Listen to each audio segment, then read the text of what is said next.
ಪ್ರತಿ ಕ್ಷಣದ ಸುದ್ದಿಗಾಗಿ ಟಿವಿ9 ಕನ್ನಡ ಚಾನೆಲ್ಗೆ ಸಬ್ಸ್ಕ್ರೈಬ್ ಆಗಿ ಬೆಲ್ ಐಕಾನ್ ಒತ್ತಿ. ಕಲಿಕೆಗೆ ಕುತ್ತು ವಿಶೇಷ ಕಾರ್ಯಕ್ರಮಕ್ಕೆ ಸ್ವಾಗತ. ನಾನು ಮಾಲ್ತೇಶ್. ನಾನು ಆನಂದ್ ಬುರ್ಲಿ. ಪ್ರಮುಖವಾಗಿ ನಿನ್ನೆ ಸರ್ಕಾರ ಒಂದು ನಿರ್ಧಾರಕ್ಕೆ ಬಂತು. ಬಹಳ ಅತಿ ಮುಖ್ಯವಾದಂತಹ ನಿರ್ಧಾರ. ಆನ್ಲೈನ್ ಶಿಕ್ಷಣವನ್ನ 1ನೇ ತಾರೀಕಿನಿಂದ 1ನೇ ತರಗತಿಯಿಂದ 5ನೇ ತರಗತಿ, ಅದರಲ್ಲೂ ಪ್ರಮುಖವಾಗಿ ಅದರಲ್ಲಿ ಪ್ರೀ ನರ್ಸರಿಯೂ ಕೂಡ ಬರುತ್ತೆ, ಕಿಂಡರ್ ಗಾರ್ಟನ್ ವಿಚಾರಕ್ಕೂ ಕೂಡ ಬರುತ್ತೆ. ಅಂದ್ರೆ LKG UKG ಇವರೆಲ್ಲರಿಗೂ ಕೂಡ ಆನ್ಲೈನ್ ಶಿಕ್ಷಣವನ್ನ ಕೊಡಬಾರ್ದು, ಸದ್ಯದ ಮಟ್ಟಿಗೆ ಬಂದ್ ಆಗ್ಬೇಕು ಅನ್ನುವಂತ ನಿಟ್ಟಿನಲ್ಲಿ ಸರ್ಕಾರ ನಿನ್ನೆ ಒಂದು ಅತಿ ಮುಖ್ಯವಾದಂತಹ ನಿರ್ಧಾರವನ್ನ ತೆಗೆದುಕೊಂಡಿದೆ. ಮಕ್ಕಳಿಗೂ ಆನ್ಲೈನ್ ಆಪತ್ತು ಸದ್ಯ ಈಗ ತಪ್ಪು ಹೋದಂಗಾಗಿದೆ. ಬಹಳ ಮಂದಿ ಪೇರೆಂಟ್ಸ್ ನಿನ್ನೆ ನಿಟ್ಟುಸಿರು ಬಿಟ್ಟಿದ್ದಾರೆ ಸರ್ಕಾರ ಇಂಥದ್ದೊಂದು ನಿರ್ಧಾರ ತೆಗೆದುಕೊಳ್ತಾ ಇದ್ದ ಹಾಗೆ. ಮತ್ತೊಂದು ಕಡೆ ಶಾಲೆ ತೆರೆಯೋದು ಕೂಡ ಸದ್ಯಕ್ಕೆ ಡೌಟ್, ಅದನ್ನು ಕೂಡ ಹೇಳಿದ್ದಾರೆ. ಜುಲೈ ಟೈಮ್ ನಲ್ಲಿ ಸ್ಕೂಲ್ಗಳು ಶುರು ಆಗ್ಬೋದು ಅನ್ನುವಂತ ನಿರೀಕ್ಷೆ ಇತ್ತು, ಬಟ್ ಸದ್ಯಕ್ಕೆ ಆಗಲ್ಲ. ಆನ್ಲೈನ್ ಪಾಠದ ಹೆಸರಿನಲ್ಲೂ ಕೂಡ ಹೆಚ್ಚು ಶುಲ್ಕವನ್ನ ವಸೂಲಿ ಮಾಡುವಂತಿಲ್ಲ ಅನ್ನುವಂತ ಸೂಚನೆನೂ ಕೊಟ್ಟಿದೆ ಸರ್ಕಾರ. ಈಗ ಪೇರೆಂಟ್ಸ್ಗೆ ಇನ್ನೊಂದು ಗೊಂದಲ ಇದೆ, ಶಿಕ್ಷಣ ಸಂಸ್ಥೆಗಳಿಗೆ ಸಂಬಂಧಪಟ್ಟಂತೆ ಇನ್ನೊಂದು ಗೊಂದಲ ಇದೆ. ಮಕ್ಕಳಿಗಾಗಾದ್ರೆ ಶಿಕ್ಷಣ ಕೊಡೋದು ಹೇಗೆ? ಹಾಗಾದ್ರೆ ಆನ್ಲೈನ್ ಪಾಠ ನಿಂತ ಮೇಲೆ ಮಕ್ಕಳಿಗೆ ಪರ್ಯಾಯ ಕಲಿಕೆ ಏನು? ಮಕ್ಕಳ ಶಿಕ್ಷಣಕ್ಕೆ ಸರ್ಕಾರ ಪರ್ಯಾಯ ದಾರಿಯನ್ನ ಹುಡುಕಿದ್ಯಾ ಇಲ್ವಾ? ರಾಜ್ಯ ಸರ್ಕಾರದಿಂದ ಆನ್ಲೈನ್ ಶಿಕ್ಷಣ ಬಂದ್ ಆದಂತ ನಂತರದಲ್ಲಿ, ಅದರಲ್ಲೂ ಕೂಡ 5ನೇ ತರಗತಿ ತನಕ ಬಂದ್ ಆದಂತ ನಂತರದಲ್ಲಿ ಈ ಪ್ರಶ್ನೆಗಳು ಹುಟ್ಟಿಕೊಳ್ತಾ ಇದೆ. ಪೋಷಕರಿಗೂ ಕೂಡ ಹಾಗೆ, ಜೊತೆಗೆ ಆಯಾ ಶಾಲೆಗಳಿಗೆ ಸಂಬಂಧಪಟ್ಟಂತ ಶಿಕ್ಷಕರಿಗೂ ಮುಖ್ಯೋಪಾಧ್ಯಾಯರಿಗೂ ಇವರಿಗೆಲ್ಲರಿಗೂ ಕೂಡ ಈ ಸಮಸ್ಯೆ ಈಗ ಕಾಡ್ತಾ ಇದೆ. ಮುಂದೆ ಮಕ್ಕಳಿಗೆ ಪಾಠ ಹೇಗೆ ಮಾಡೋದು ಅನ್ನುವಂತ ನಿಟ್ಟಿನಲ್ಲಿ ನಿಮಗೆ ಗೊತ್ತಿರಲಿ, ಇನ್ನೂ ಹೆಚ್ಚು ಕಡಿಮೆ 2 ತಿಂಗಳ ಕಾಲ ಮಕ್ಕಳಿಗೆ ಶಾಲೆ ಆರಂಭ ಆಗದೆ ಹೋದ್ರೆ ಮನೆಯಲ್ಲಿ ಕೂತಿರ್ತಾರೆ. ಮನೆಯಲ್ಲಿ ಕೂತಿರುವಂತಹ ಮಕ್ಕಳಿಗೆ ಬಹಳ ನಿರಂತರವಾಗಿ ಪೋಷಕರು ಓದಿಸಿದ್ದನ್ನೇ ಓದಿಸೋದಕ್ಕೂ ಕೂಡ ಆಗಲ್ಲ, ಕಲಿಕೆಯ ಕುರಿತಾಗಿ ಬಹಳ ಇಂಟ್ರೆಸ್ಟ್ ಅನ್ನ ಹುಟ್ಟಿಸೋದಕ್ಕೂ ಕೂಡ ಸಾಧ್ಯ ಆಗೋದಿಲ್ಲ. ಹಾಗಾದ್ರೆ ಕಲಿಕೆ ಮೇಲಿನ ಹಿಡಿತ ಮಕ್ಕಳಿಗೆ ತಪ್ಪು ಹೋಗ್ಬಿಡುತ್ತಲ್ವಾ? ಈ ಆತಂಕ ಪೋಷಕರಿಗಿದೆ, ಶಿಕ್ಷಕರಿಗಿದೆ. ಹಾಗಾದ್ರೆ ಪರ್ಯಾಯ ಮಾರ್ಗ ಏನು? ಇದು ಇವತ್ತಿನ ಟಿವಿ9 ಈ ಅಭಿಯಾನದ ಪ್ರಮುಖ ವಿಚಾರ ಆಗಿದೆ. 6 ತಿಂಗಳು ಶಾಲೆ ತೆರೆಯದಿದ್ರು ಹಾಗಾದ್ರೆ ಓಕೆನಾ? ಇನ್ನೂ ಗೊತ್ತಿಲ್ಲ ಎಷ್ಟು ದಿನ ಆಗಬಹುದು ಅಂತ ಹೇಳ್ಕೊಂಡು, ಯಾಕಂದ್ರೆ ಅದಕ್ಕೂ ಕೂಡ ಕಾರಣ ಇದೆ. ಜುಲೈ ನಂತರದಲ್ಲಿ ಬಹಳ ಪೀಕಿಗೆ ಹೋಗ್ಬೋದು ಕೊರೋನಾ. ವರ್ಷವಿಡೀ ಮಗು ಶಾಲೆಗೆ ಹೋಗದಿದ್ರು ಹಾಗಾದ್ರೆ ಓಕೆನಾ? ಮಕ್ಕಳ ಕಲಿಕೆಗೆ ನಿಮ್ಮ ಸಲಹೆ ಅಭಿಪ್ರಾಯಗಳು ಏನು? ಇದರಲ್ಲಿ ಬಹಳ ತಜ್ಞರ ಅಭಿಪ್ರಾಯವನ್ನ ಪಡೆದುಕೊಳ್ಬೇಕಾಗುತ್ತೆ. ಟಿವಿ9 ನಿಂದ ರಾಜ್ಯಾದ್ಯಂತ ಅಭಿಪ್ರಾಯವನ್ನ ಸಂಗ್ರಹ ಮಾಡುವಂತ ಕಾರ್ಯ ಆಗ್ತಾ ಇದೆ. ಇದರಲ್ಲಿ ಶಿಕ್ಷಣ ತಜ್ಞರು ಇದ್ದಾರೆ, ಹಲವಾರು ಶಿಕ್ಷಣ ಸಂಸ್ಥೆಗಳಿಗೆ ಸಂಬಂಧಪಟ್ಟಂತ ಮುಖ್ಯಸ್ಥರು ಕೂಡ ಇದ್ದಾರೆ, ಮನೋವೈದ್ಯರಿದ್ದಾರೆ, ಮಕ್ಕಳಿಗೆ ಸಂಬಂಧಪಟ್ಟಂತ ತಜ್ಞರಿದ್ದಾರೆ. ಅವರೆಲ್ಲರ ಒಟ್ಟು ಅಭಿಪ್ರಾಯವನ್ನ ನಾವು ಕಲೆ ಹಾಕಿದಂತಹ ಸಂದರ್ಭದಲ್ಲಿ ಸಹಜವಾಗಿ ಮುಂದಿನ ದಿನಗಳಲ್ಲಿ ಮಕ್ಕಳಿಗೆ ಪರ್ಯಾಯ ಶಿಕ್ಷಣದ ವ್ಯವಸ್ಥೆ ಹೇಗಿರಬೇಕು ಅನ್ನುವಂತಹ ಒಂದು ಐಡಿಯಾ ಸಿಗುತ್ತೆ. ಪ್ರತಿ ಪೋಷಕರು ನೋಡ್ಲೇಬೇಕಾದಂತಹ ಸುದ್ದಿ ಇದು. ಪ್ರತಿ ಪೋಷಕರು ಅದರಲ್ಲೂ ಕೂಡ ತಮ್ಮ ಮಕ್ಕಳ ಭವಿಷ್ಯದ ವಿಚಾರವಾಗಿ, ಶೈಕ್ಷಣಿಕವಾಗಿ ಭವಿಷ್ಯದ ವಿಚಾರವಾಗಿ ಕನಸು ಹೊತ್ತಿರುವಂತಹ ಪೋಷಕರು ಇದನ್ನ ನೋಡ್ಲೇಬೇಕು. ಬಹುಶಃ ಮುಂದಿನ ದಿನಗಳಲ್ಲಿ ತಮ್ಮ ಮಕ್ಕಳಿಗೆ ಪರ್ಯಾಯ ಶಿಕ್ಷಣ ವ್ಯವಸ್ಥೆ ಹೇಗೆ, ಏನು, ಎತ್ತ ಅನ್ನುವಂತ ಒಂದಷ್ಟು ಗೊಂದಲಗಳಿದೆಯಲ್ಲ, ಆ ಗೊಂದಲಗಳಿಗೆ ತೆರೆ ಎಳೆಯುವಂತ ಕೆಲಸವನ್ನ ಟಿವಿ9 ಮಾಡುತ್ತೆ. ಇಲ್ಲಿ 6 ತಿಂಗಳ ಮಟ್ಟಿಗೆ ಶಾಲೆಗಳು ಓಪನ್ ಆಗದೆ ಹೋದ್ರೆ ಮಕ್ಕಳ ಕಲಿಕೆ ಎಲ್ಲಿಗೆ ಬಂದು ನಿಲ್ಲುತ್ತೆ ಎನ್ನುವಂತಹ ಪ್ರಶ್ನೆ ಇದೆ. ಆನ್ಲೈನ್ ಶಿಕ್ಷಣವನ್ನ ಸದ್ಯಕ್ಕೆ ಬಂದ್ ಮಾಡಲಾಗಿದೆ. ಒಂದು ಕಡೆಗೆ ಫೀಸ್ ವಸೂಲಿ ಮಾಡಲಾಗ್ತಾ ಇದೆ, ಮತ್ತೊಂದು ಕಡೆಗೆ ಹೆಚ್ಚಿನ ಹಣ ವಸೂಲಿ ಮಾಡಲಾಗ್ತಾ ಇದೆ ಅನ್ನುವಂತ ಕಾರಣಕ್ಕಾಗಿ ಆನ್ಲೈನ್ ಶಿಕ್ಷಣವನ್ನ ಬಂದ್ ಮಾಡಲಾಗಿದೆ. ಅದರ ಜೊತೆಗೆ ಸ್ವತಃ ಶಿಕ್ಷಣ ಸಚಿವರು ಹೇಳ್ತಾ ಇದ್ದಾರೆ, ಮುಂದಿನ ಕೆಲವೊಂದಷ್ಟು ತಿಂಗಳುಗಳ ಕಾಲ ಶಾಲೆಗಳನ್ನ ಓಪನ್ ಮಾಡೋದಕ್ಕೆ ಸಾಧ್ಯ ಆಗೋದಿಲ್ಲ. ಇಂತಹ ಸಂದರ್ಭದಲ್ಲಿ ಮಕ್ಕಳಿಗೆ ಪರ್ಯಾಯ ಮಾರ್ಗ ಯಾವುದು? ಶಿಕ್ಷಣದಿಂದ ಕಂಪ್ಲೀಟ್ ಆಗಿ ವಂಚಿತರಾಗಬೇಕಾ? ಮುಂದಿನ 5-6 ತಿಂಗಳು ಅಥವಾ ಇಡೀ ಶೈಕ್ಷಣಿಕ ವರ್ಷವನ್ನೇ ಕಂಪ್ಲೀಟ್ ಆಗಿ ಕ್ಲೋಸ್ ಮಾಡಿದ್ರೆ ಮಕ್ಕಳ ಕಲಿಕೆಗೆ ದೊಡ್ಡ ಮಟ್ಟದ ಹೊಡೆತ ಬೀಳುತ್ತಾ? ಇಂಥದ್ದೊಂದು ಅನುಮಾನ ಕಾಡೋದಕ್ಕೆ ಶುರುವಾಗಿದೆ. ಇಲ್ಲಿ ಅವೈಜ್ಞಾನಿಕವಾಗಿ ನಡೀತಾ ಇದ್ದಂತ ಆನ್ಲೈನ್ ಶಿಕ್ಷಣವನ್ನ ಬಂದ್ ಮಾಡಬೇಕು ಅನ್ನುವಂತ ಒತ್ತಾಯ ವ್ಯಕ್ತವಾಗಿತ್ತು. ಆದ್ರೆ ಇದೀಗ ಇಡೀ ಆನ್ಲೈನ್ ಶಿಕ್ಷಣವನ್ನೇ ಅಥವಾ ಆನ್ಲೈನ್ ಕ್ಲಾಸ್ ಅನ್ನೇ ಕಂಪ್ಲೀಟ್ ಆಗಿ ಬಂದ್ ಮಾಡಲಾಗಿದೆ. ಹಾಗಿದ್ರೆ ಇಲ್ಲಿ ಆನ್ಲೈನ್ ಶಿಕ್ಷಣ ಕಂಪ್ಲೀಟ್ ಆಗಿ ಬಂದ್ ಮಾಡಿರೋದ್ರಿಂದ ಮಕ್ಕಳ ಕಲಿಕೆಯ ಮೇಲೆ ಯಾವ ರೀತಿಯಾದಂತಹ ಪರಿಣಾಮ ಬೀರುತ್ತೆ?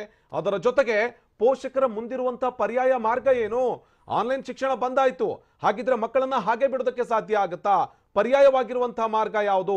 ಒಂದಿಡೀ ವಿಚಾರಕ್ಕೆ ಇಲ್ಲಿ ನೋಡ್ತಾ ಹೋದ್ರೆ ತಜ್ಞರು ಏನ್ ಹೇಳ್ತಾರೆ, ಪೋಷಕರು ಏನ್ ಹೇಳ್ತಾರೆ, ಅದಕ್ಕಿಂತ ಇಂಪಾರ್ಟೆಂಟ್ ಆಗಿ ಶಾಲೆಗಳು ಓಪನ್ ಆಗದೆ ಹೋದ್ರೆ ಪರಿಸ್ಥಿತಿ ಏನು ಅನ್ನೋದರ ಬಗ್ಗೆ ಸ್ವತಃ ಶಾಲೆಯ ಮುಖ್ಯಸ್ಥರುಗಳು ಕೂಡ ಮಾತನಾಡಿದ್ದಾರೆ. ಇದು ಒಟ್ಟಾರೆ ನೋಡ್ತಾ ಹೋದ್ರೆ ಶಿಕ್ಷಣ ಸಚಿವರು ತೆಗೆದುಕೊಂಡಿರುವಂತ ನಿರ್ಧಾರಕ್ಕೆ ಎಷ್ಟು ಸ್ವಾಗತಗಳು ವ್ಯಕ್ತವಾಗ್ತಾ ಇದೆಯೋ, ಎಷ್ಟು ಅಭಿನಂದನೆಗಳು ಸಿಗ್ತಾ ಇದೆಯೋ, ಅದೇ ನಿಟ್ಟಿನಲ್ಲಿ ಒಂದಷ್ಟು ಪ್ರಶ್ನೆಗಳು ಕೂಡ ಉದ್ಭವ ಆಗ್ತಾ ಇದ್ದಾವೆ, ಒಂದಷ್ಟು ಸವಾಲುಗಳು ಹೇಳ್ತಾ ಇದ್ದಾವೆ. ಹಾಗಿದ್ರೆ ಪರ್ಯಾಯ ಮಾರ್ಗ ಯಾವುದು? ಹಾಗಿದ್ರೆ ಮಕ್ಕಳನ್ನ ಪೋಷಕರು ಹೇಗೆ ನೋಡಿಕೊಳ್ಬೇಕು? ಆನ್ಲೈನ್ ಶಿಕ್ಷಣವೇ ಇಲ್ಲದೆ ಹೋದ್ರೆ ಅಥವಾ ಶಿಕ್ಷಣ ವ್ಯವಸ್ಥೆಯೇ ಇಲ್ಲದೆ ಹೋದ್ರೆ ಮಕ್ಕಳ ಕಲಿಗೆ ನಿಂತು ಹೋಗುತ್ತಾ ಅನ್ನುವಂತ ಅನುಮಾನ ಕೂಡ ಕಾಡ್ತಾ ಇದೆ. ಕರೆಕ್ಟ್. ನಂದಿಲ್ಲಿ ನಿನ್ನೆ ಶಿಕ್ಷಣ ಇಲಾಖೆ ಹೇಗೆ 5ನೇ ತರಗತಿಯ ತನಕ ನಾವು ಆನ್ಲೈನ್ ಶಿಕ್ಷಣವನ್ನ ಬಂದ್ ಮಾಡ್ತಾ ಇದ್ದೀವಿ ಅನ್ನುವಂತಹ ನಿರ್ಧಾರಕ್ಕೆ ಬಂತು, ಅಂತ ಟೈಮ್ ನಲ್ಲೇ ಹಾಗಾದ್ರೆ ಪರ್ಯಾಯ ವ್ಯವಸ್ಥೆ ಏನು ಅನ್ನುವಂತ ಹೊಸದೊಂದು ಪ್ರಶ್ನೆಯೂ ಕೂಡ ಉದ್ಭವ ಆಗಿದೆ. ಅದಕ್ಕಿಂತ ಮುನ್ನ ಬಹಳಷ್ಟು ಮಂದಿ ಪ್ರಶ್ನೆ ಮಾಡ್ತಾ ಇರ್ಬೋದು, ಅರೆ ಆನ್ಲೈನ್ ಕ್ಲಾಸಸ್ ಯಾಕೆ ಸುಮ್ಮನೆ ಕ್ಯಾನ್ಸಲ್ ಮಾಡಿದ್ದು, ಏನೋ ಮಕ್ಕಳು ಓದ್ಕೊಳ್ತಾ ಇರ್ತಿದ್ರು ಅಂತ. ಆದರೆ ಆನ್ಲೈನ್ ಶಿಕ್ಷಣವನ್ನ ಕ್ಯಾನ್ಸಲ್ ಮಾಡಬೇಕಾದಂತ ಅನಿವಾರ್ಯತೆ ಯಾಕಿತ್ತು? ಆನ್ಲೈನ್ ಶಿಕ್ಷಣವನ್ನ ರದ್ದು ಮಾಡೋದಕ್ಕೆ, ಅದರಲ್ಲೂ ಕೂಡ 5ನೇ ತರಗತಿ ತನಕ ರದ್ದು ಮಾಡೋದಕ್ಕೆ ಪ್ರಮುಖವಾದಂತಹ ಕಾರಣಗಳು ಏನೇನಾಗಿತ್ತು? ಆನ್ಲೈನ್ ಶಿಕ್ಷಣ ಮಕ್ಕಳ ಮೇಲೆ ಅದ್ಯಾವ ರೀತಿಯಂತ ಪರಿಣಾಮವನ್ನ ಬೀರ್ತಾ ಇತ್ತು? ಒಂದು. ಎರಡನೇದಾಗಿ, ಕೆಲವು ಖಾಸಗಿ ಶಾಲೆಗಳು ಫೀಸ್ ದಂಧೆಯ ಜೊತೆಗೆ ಸರ್ಕಾರಿ ಶಾಲಾ ಮಕ್ಕಳ ತಾರತಮ್ಯ ಕೂಡ ಆಗ್ಬಿಡ್ತಾ ಇತ್ತು. ಕೆಲವು ಖಾಸಗಿ ಶಾಲೆಗಳಿಂದ ಕೆಲವೊಂದಷ್ಟು ಫೀಸ್ ದಂಧೆ ನಡೀತಾ ಇದೆ ಅನ್ನುವಂತಹ ಆರೋಪ ಕೂಡ ಇತ್ತು. ಆಮೇಲೆ ಏನೋ ಖಾಸಗಿ ಶಾಲೆ ಮಕ್ಕಳು ಓದ್ಕೊಂಡ್ಬಿಡ್ತಾರೆ ಆನ್ಲೈನ್ ಕ್ಲಾಸಸ್ ಅಲ್ಲಿ, ಬಟ್ ಅದೇ ತರಗತಿಯ ಫಾರ್ ಎಕ್ಸಾಂಪಲ್ 3ನೇ ಕ್ಲಾಸಿನ ಓರ್ವ ಹುಡುಗ ಖಾಸಗಿ ಶಾಲೆಯಲ್ಲಿ ಓದ್ತಾ ಇದ್ದಂತ ಹುಡುಗನಿಗೆ ಆತನಿಗೆ ಆನ್ಲೈನ್ ಶಿಕ್ಷಣದ ವ್ಯವಸ್ಥೆ ಇರುತ್ತೆ. ಅದೇ 3ನೇ ತರಗತಿಯ ಸರ್ಕಾರಿ ಶಾಲೆಯಲ್ಲಿ ಓದ್ತಾ ಇರುವಂತಹ ಹುಡುಗನಿಗೆ ಎಲ್ಲಿರುತ್ತೆ ವ್ಯವಸ್ಥೆ, ಆನ್ಲೈನ್ ಶಿಕ್ಷಣ ವ್ಯವಸ್ಥೆ? ಸರ್ಕಾರಿ ಶಾಲೆಗಳು ಇದನ್ನ ರೂಢಿಸ್ಕೊಳ್ಳೋಕಾಗುತ್ತಾ? ಇಲ್ಲೇ ಆರಂಭ ಆಗುತ್ತೆ ತಾರತಮ್ಯ. ಈಗ ಆಲ್ರೆಡಿ ಸರ್ಕಾರಿ ಶಾಲೆ ಖಾಸಗಿ ಶಾಲೆಯ ಮಕ್ಕಳ ನಡುವಿನ ಬಹಳ ತಾರತಮ್ಯ ಇದೆ. ಅದು ಮಕ್ಕಳ ಮಾನಸಿಕತೆ ವಿಚಾರವಾಗಿಯೂ ನಾವು ಗಮನಿಸಿದಂತಹ ಸಂದರ್ಭದಲ್ಲೂ ಕೂಡ ಮನಸ್ಸಿನ ಮೇಲೂ ಕೂಡ ಬಹಳ ಪರಿಣಾಮ ಬೀರಬಹುದಾದಂಥದ್ದು ಈಗಲ್ಲ, ಮುಂದಿನ ಹಂತದಲ್ಲೂ ಕೂಡ ಆಗಿರುತ್ತೆ. ಅವರ ಭವಿಷ್ಯದಲ್ಲೂ ಕೂಡ ಒಂದು ರೀತಿಯ ಮುಜುಗರತೆ ಅವರಲ್ಲಿ ಉಂಟಾಗ್ತಾ ಹೋಗುತ್ತೆ ಅನ್ನುವಂಥದ್ದು ಬಹಳಷ್ಟು ಮಂದಿ ತಜ್ಞರು ಹೇಳಿರುವಂತಹ ಸಂದರ್ಭ. ಹೀಗಾಗಿನೇ ಆನ್ಲೈನ್ ಶಿಕ್ಷಣದ ವಿಚಾರವಾಗಿ ತಾರತಮ್ಯತೆ ಬರಬಾರ್ದಿತ್ತು ಅನ್ನುವಂತಹ ಒಂದು ಬಹಳ ಅಭಿಪ್ರಾಯ ತಜ್ಞರು ವ್ಯಕ್ತಪಡಿಸ್ತಾ ಇದ್ದದನ್ನ ನಾವು ಹಿಂದೆಯಿಂದನೂ ಕೂಡ ಬಹಳ ಗಮನಿಸಿದ್ದೀವಿ. ಆಮೇಲೆ ಇದು ಒಂದು ಸರ್ಕಾರಿ ಶಾಲೆ ಜೊತೆಗೆ ಖಾಸಗಿ ಶಾಲೆಯ ಮಕ್ಕಳ ನಡುವಿನ ತಾರತಮ್ಯತೆ ಆಗಬಾರ್ದು ಅನ್ನುವಂಥದ್ದು. ಎಟ್ ದ ಸೇಮ್ ಟೈಮ್ ಬಹಳಷ್ಟು ಮಂದಿ ಪೋಷಕರಿಗೆ ನಿಮಗೆ ಅನುಭವಕ್ಕೆ ಬಂದಿರಬಹುದು, ಆನ್ಲೈನ್ ಕ್ಲಾಸಸ್ ನ ಹೆಸರಿನಲ್ಲಿ ಸಾವಿರಾರು ರೂಪಾಯಿ ಹಣವನ್ನ ಪಿಕ್ಕುವಂತ ಕೆಲಸ ಆಗ್ತಾ ಇದೆ ಅನ್ನುವಂತ ಆರೋಪನೂ ಕೂಡ ಇತ್ತು. ಇದು ಸ್ವತಃ ಶಿಕ್ಷಣ ಇಲಾಖೆಗೆ ಇದಕ್ಕೆ ಸಂಬಂಧಪಟ್ಟಂತ ಹಲವಾರು ಕಂಪ್ಲೇಂಟ್ಸ್ ಗಳಿದೆ. ಫೀಸ್ಗೆ ಸಂಬಂಧಪಟ್ಟಂತೆ 1000ಕ್ಕೂ ಹೆಚ್ಚು ಕಂಪ್ಲೇಂಟ್ಸ್ ಅಂತ ಹೇಳಿದ್ರು. ಆನ್ಲೈನ್ ಶಿಕ್ಷಣ ವ್ಯವಸ್ಥೆಗೆ ಸಂಬಂಧಪಟ್ಟಂತೆ ಕೂಡ ಫೀಸ್ ಸ್ಟ್ರಕ್ಚರ್ ವಿಚಾರಕ್ಕೆ ಸಂಬಂಧಪಟ್ಟ ಹಾಗೆ ಬಹಳ ದುಡ್ಡು ವಸೂಲಿ ಮಾಡೋ ಕೆಲಸ ಆಗ್ತಾ ಇದೆ ಅಂತಾನೂ ಕೂಡ ಬಹಳ ಕಂಪ್ಲೇಂಟ್ಸ್ ಇತ್ತು. ಇದನ್ನು ಕೂಡ ಇಲ್ಲಿ ಸರ್ಕಾರ ಗಣನೆಗೆ ತೆಗೆದುಕೊಂಡಿದೆ. 3ನೇದಾಗಿ ಮತ್ತೊಂದು ಪ್ರಮುಖ ವಿಚಾರ ಅಂತ ಅಂದ್ರೆ ಇದು ಮಕ್ಕಳ ಮನಸ್ಸಿನ ಮೇಲೆ ಬಹಳ ಪರಿಣಾಮ ಬೀರಬಹುದು ಅನ್ನುವಂಥದ್ದು. ಜೊತೆಗೆ ಬಹಳ ಪರಿಣಾಮ ಅಂತಂದ್ರೆ ಒಳ್ಳೆ ಪರಿಣಾಮ ಬಿದ್ರೆ ಸಮಸ್ಯೆ ಇಲ್ಲ, ದುಷ್ಪರಿಣಾಮ ಬೀಳಬಹುದು ಅಂತ ಚಾನ್ಸಸ್ ತುಂಬಾ ಇದೆ ಅಂತ ಒಂದು ಕಡೆ ತಜ್ಞರು ಹೇಳ್ತಾರೆ, ಮಕ್ಕಳಿಗೆ ಸಂಬಂಧಪಟ್ಟಂತ ತಜ್ಞರು ಕೂಡ ಹೇಳ್ತಾರೆ.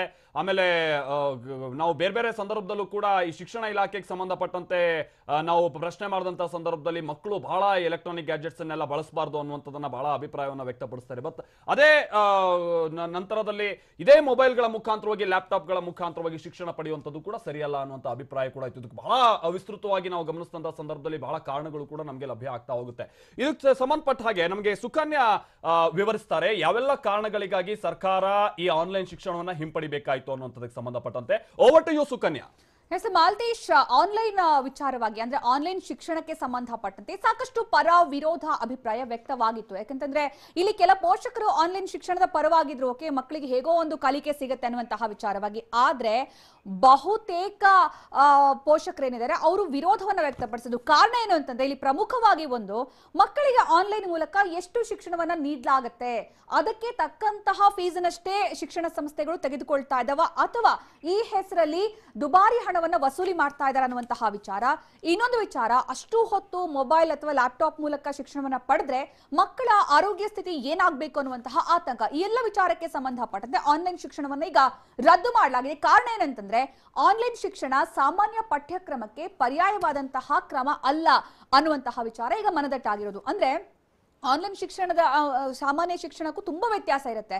ಅದರಲ್ಲೂ ಕೂಡ ಸಾಮಾನ್ಯ ಪಠ್ಯಕ್ರಮ ಏನಿದೆ ಅದು ಮಕ್ಕಳ ವ್ಯಕ್ತಿತ್ವ ವಿಕಸನಕ್ಕೆ ದಾರಿಯಾಗುತ್ತೆ. ಆದ್ರೆ ಆನ್ಲೈನ್ ಶಿಕ್ಷಣದಲ್ಲಿ ಅದು ಆಗ್ತಾ ಇಲ್ಲ.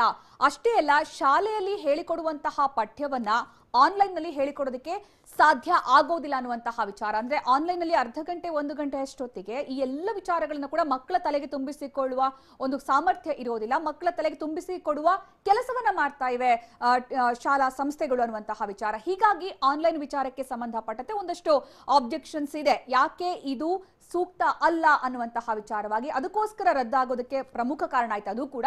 ಇನ್ನು ಆನ್ಲೈನ್ ಮೂಲಕ ಪಾಠ ಹೇಳಿಕೊಡ್ತು ಅಂತಂದ್ರೆ ಅಂದ್ರೆ ಕಲಿಕೆ ಸಾಮರ್ಥ್ಯ ಕಡಿಮೆ ಆಗಿ ಹೋಗುತ್ತೆ ಅಂತ. ಯಾಕಂದ್ರೆ ಮಕ್ಕಳಿಗೆ ಒಂದು ಕಡೆ ಇದ್ದಲ್ಲಿ ಕೂತ್ಕೊಂಡು ಪಾಠ ಕೇಳೋದು ದೊಡ್ಡ ವಿಚಾರ. ಆನ್ಲೈನ್ ಶಿಕ್ಷಣ ಅಂದ್ರೆ ಸಣ್ಣ ಸ್ಕ್ರೀನ್ ಅಲ್ಲಿ ಅವರ ಒಂದು ಸಾಮರ್ಥ್ಯಕ್ಕೆ ತಕ್ಕಂತಹ ವಿವರಣೆ ಸಿಗದೆ ಇದ್ದಾಗ ತುಂಬಾ ಕಷ್ಟ ಆಗುತ್ತೆ. ಮಾನಸಿಕ ಸಾಮರ್ಥ್ಯ ಜೊತೆಗೆ ದೈಹಿಕ ಸಾಮರ್ಥ್ಯದ ಮೇಲೂ ಕೂಡ ತುಂಬಾ ಹೊರೆ ಆಗ್ತಾರೆ. ಇದು ಬಹಳ ದೊಡ್ಡ ಕಂಪ್ಲೇಂಟ್ ಆಗಿತ್ತು ಈ ವಿಚಾರವಾಗಿ. ಯಾಕಂದ್ರೆ ಮಾನಸಿಕ ಸಾಮರ್ಥ್ಯದ ಮೇಲೆ ಹೊರೆ ಆಗುತ್ತೆ ಅನ್ನೋ ಸಂದರ್ಭದಲ್ಲಿ ಮಕ್ಕಳ ಮುಂದಿನ ಬೆಳವಣಿಗೆಗೆ ಇದು ದೊಡ್ಡ ಪರಿಣಾಮ ಬೀರುತ್ತೆ. ಹಾಗಾಗಿ ಈ ಒಂದು ಕಾರಣವನ್ನ ಪ್ರಮುಖವಾಗಿ ಇಟ್ಟುಕೊಂಡು ಇದನ್ನ ರದ್ದು ಮಾಡಲಾಗಿದೆ. ಇನ್ನು ಆನ್ಲೈನ್ ಶಿಕ್ಷಣದ ಹೆಸರಲ್ಲಿ ನಡೀತಾ ಇರುವಂತಹ ಫೀಸ್ ವಸೂಲಿ ದಂಧೆಯನ್ನ ನಿಲ್ಲಿಸಬೇಕು ಅನ್ನುವಂಥದ್ದು ಮತ್ತೊಂದು ದೊಡ್ಡ ಕಾರಣ. ಯಾಕಂದ್ರೆ ಇದರಿಂದಾಗಿ ಸಾಕಷ್ಟು ಪೋಷಕರು ಕಂಗಾಲಾಗಿ ಹೋಗಿದ್ರು. ಕೆಲಸ ಇಲ್ಲ, ಕೊರೋನಾದಿಂದಾಗಿ ಲಾಕ್ಡೌನ್ ಇಂದಾಗಿ ದುಡಿಮೇಲ್ದೆ ಎಷ್ಟೋ ಪೋಷಕರು ಕಷ್ಟಪಡ್ತಾ ಇದ್ರು. ತಮ್ಮ ಮಕ್ಕಳನ್ನ ಸ್ಕೂಲಿಗೆ ಸೇರಿಸಬೇಕು ಅನ್ನೋ ಕಾರಣಕ್ಕೆ ಸಾಲ ಸೋಲ ಮಾಡಿದ್ರು. ಖಾಸಗಿ ಶಿಕ್ಷಣ ಸಂಸ್ಥೆಗಳು ಆನ್ಲೈನ್ ಕ್ಲಾಸ್ಗೆ ಹಣವನ್ನ ಪಡ್ಕೊಳ್ತಾ ಇವೆ ಅನ್ನುವಂತಹ ವಿಚಾರ ಇದು ಈಗ ದೊಡ್ಡ ಒಂದು ಚಿಂತೆ ಉಂಟು ಮಾಡಿತು ಪೋಷಕರಲ್ಲಿ.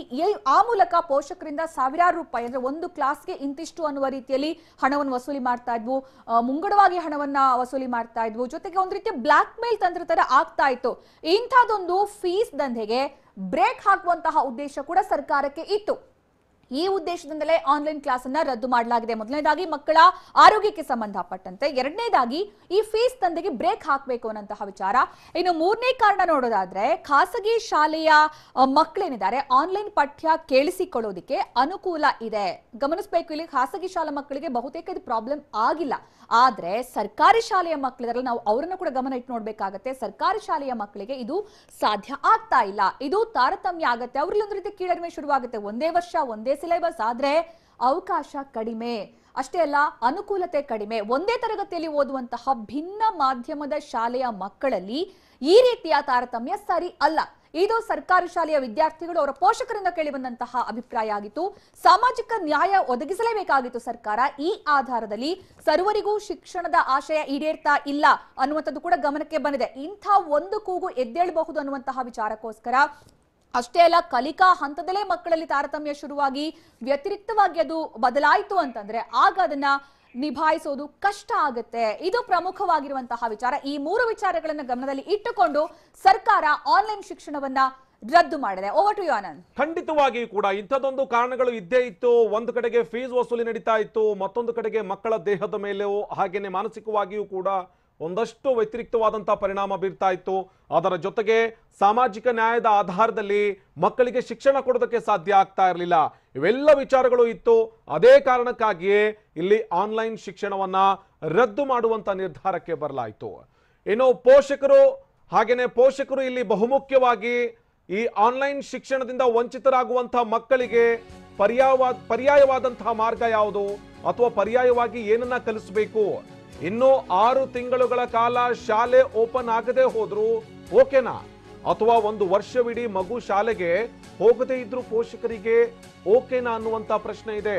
ಮಕ್ಕಳ ಕಲಿಕೆಗೆ ನಿಮ್ಮ ಸಲಹೆ ಹಾಗೇನೆ ಅಭಿಪ್ರಾಯಗಳೇನು? ಇಲ್ಲಿ ಮಕ್ಕಳ ನಿರಂತರವಾದಂತಹ ಕಲಿಕೆಗೆ ಅಭಿಪ್ರಾಯ ಜೊತೆಗೆ ನಿಮ್ಮ ಅಭಿಪ್ರಾಯ ಇದೆಯಲ್ಲ ಅಥವಾ ಪೋಷಕರ ಅಭಿಪ್ರಾಯ ಇದೆಯಲ್ಲ, ಅದು ತೀರಾ ಇಂಪಾರ್ಟೆಂಟ್ ಆಗಿದೆ. TV9 ಫೇಸ್ಬುಕ್ ಪೇಜ್ ನಲ್ಲಿ ನಿಮ್ಮ ಅಭಿಪ್ರಾಯವನ್ನ ತಿಳಿಸಿ. ಇಲ್ಲಿ ಮಕ್ಕಳ ಪರ್ಯಾಯವಾದಂತಹ ಕಲಿಕೆಯ ಮಾರ್ಗ ಯಾವುದಾಗಿರ್ಬೇಕು, ಅದರ ಜೊತೆಗೆ ಆನ್ಲೈನ್ ಶಿಕ್ಷಣವನ್ನ ಕಂಪ್ಲೀಟ್ ಆಗಿ ಬಂದ್ ಮಾಡಿರುವಂತಹ ಕಾರಣಕ್ಕಾಗಿ ಮುಂದೆ ಪರ್ಯಾಯವಾಗಿ ಮಕ್ಕಳನ್ನ ಯಾವ ರೀತಿಯಾಗಿ ಕಲಿಕೆಯ ಒಳಗಡೆ ಇನ್ಕ್ಲೂಡ್ ಮಾಡಬೇಕು, ಜೊತೆಗೆ ಕಲಿಸೋದಕ್ಕೂ ಕೂಡ ಮುಂದಾಗಬೇಕು.